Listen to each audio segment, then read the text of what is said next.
Hey guys, it's me, the Senile Simmer. Welcome back to the fourth and final round of the first season of CASWARS. We were instructed to make a mystical fantasy creature. We were allowed to use CC if we so desired. We had to make outfits that related to the character's nature and create a story for this character. Not an evil story, it must begin once upon a time.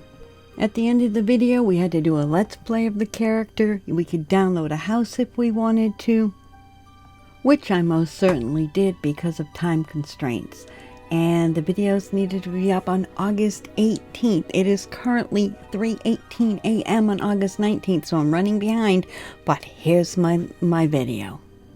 By the way, no voting this round, but you can still leave a comment and you can still follow my friends.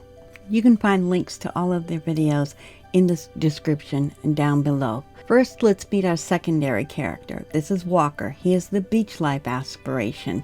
He is cheerful, romantic, and a child of the islands.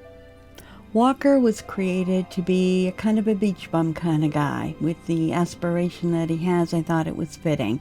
So we tried to pick as many things as we could from the Island Living Pack, and we just kind of made him casual, comfortable, and this is Walker Armstrong. And yes, Walker was randomly rolled, the name Walker, and that'll be important when we create the second character. Here is Ariella Swimmer. She is our main character. She is a mermaid. She has a soulmate aspiration. She loves the outdoors. She's romantic, and she's a child of the ocean. Alrighty, for those of you who don't understand my sense of humor or are new here, I randomly rolled Walker as his name. When I came to her, I rolled Ariella. I was looking for a last name, and I figured if he was a walker, she was a swimmer, because she's a mermaid. So I did try to dress her in mostly blues to reflect the ocean. I really had fun doing her mermaid makeup. I was able to use the full face makeup that looks kind of scales. And later on you will see that I gave her white henna tattoos that also resemble scales. Gave her the mermaid necklace. I tried all sorts of hairs. I finally settled on this pale blue, like an aqua color. Gave her beautiful violet eyes and lots of bright, bold makeup. So I started playing around a little bit more with the hair, trying to find different styles of the same color wave. And then I remembered that I had that already. There's a creator called Nightcrawler, and I have several pieces of theirs, all long, all in the same color wave, and it worked perfect for her. For her formal wear, you will see a bright, sparkly blue. That is by the creator John Sims, and he is amazing for long gowns and very flashy, sparkly items. I thought that one really reflected the sea and the ocean. When it came to makeup, I started with Kajiko eyelashes. For eyeshadow, mostly John Sims in the blue. And for eyeliner, Cryptic Sims Jacqueline collection. When it came to the lips, I went with my favorite lip gloss by Barbie Girl. Certain accessories went with every outfit, always a necklace when it would show. I also included in most outfits the armband from the Realm of Magic pack. When it came to her party look, I was looking for something fun, so I gave her those jeans which I loved and a cute little top from the Island Living pack. Every outfit includes the multi-rings from John Sims.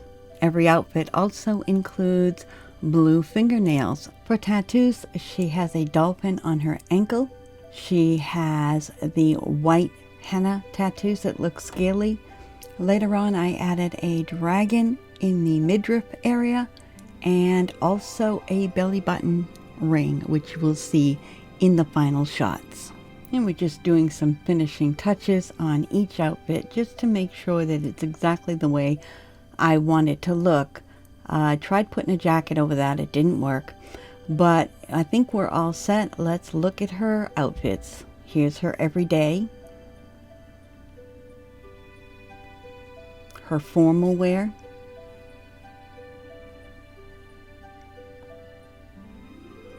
her athletic, girl's got curves, sleepwear,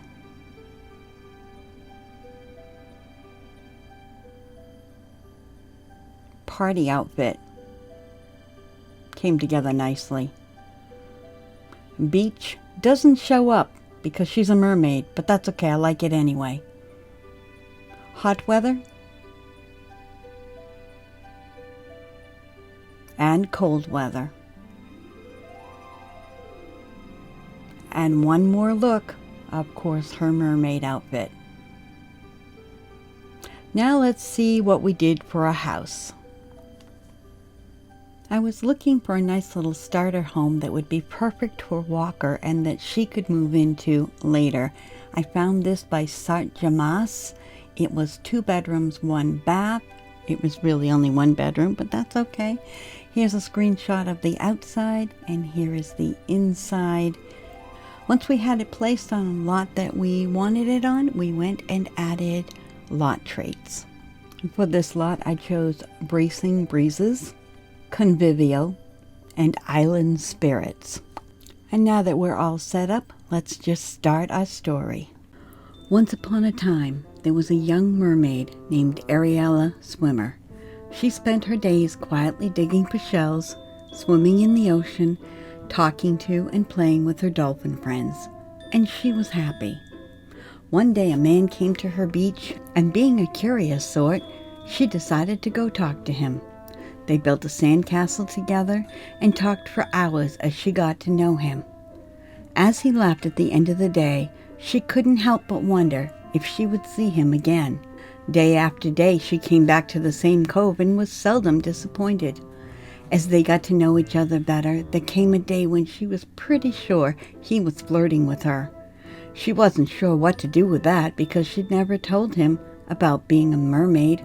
When she asked if he liked to swim, he talked about pools. What kind of future could they possibly have? But whatever was happening, she didn't want it to end. The next day, she decided to be bold. She gave him a hug and it felt so right. So she gave him her number and he gave her a rose.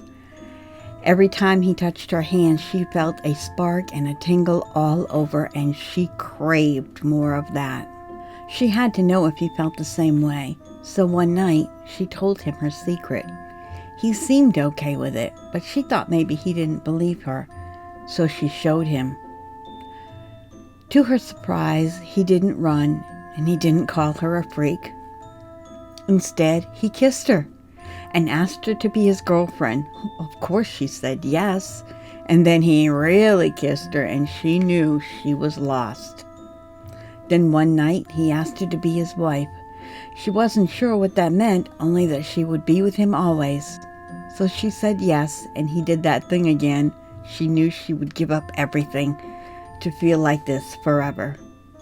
What was the call of the ocean compared to this? They were married very soon after, on the beach, with only the stars and the moon in attendance. She was sure she had never seen anything more beautiful than the man standing before her, her husband, and she was happy. That night, and many other nights to follow. And one day she had news to share, and they were both happy. But one day, while swimming, she was suddenly overcome with a deep sadness. Walker tried to comfort her.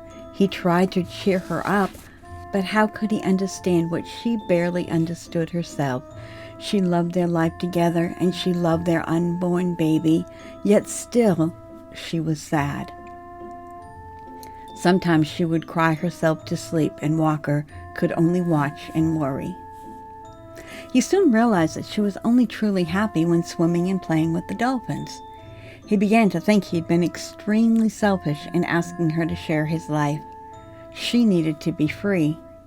Whenever he would try to talk to her about it, she would try to convince him that everything was fine and that it was just pregnancy hormones. But he knew that it wasn't. She tried to hide her sorrow, but it didn't fool him one bit. They were swimming when she went into labor with their son Landon. Walker decided to summon the island elementals for guidance. They told him to look for a certain kind of kelp. If he ate it, he could be a merman. If she ate it, she could become human. They even told him where to find it. After sharing the news with Ariella, they set off to find the cave and the kelp.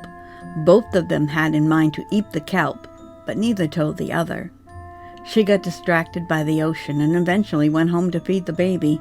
But really, the idea of being in a cave under all that dirt and rock made her claustrophobic to the point of nausea.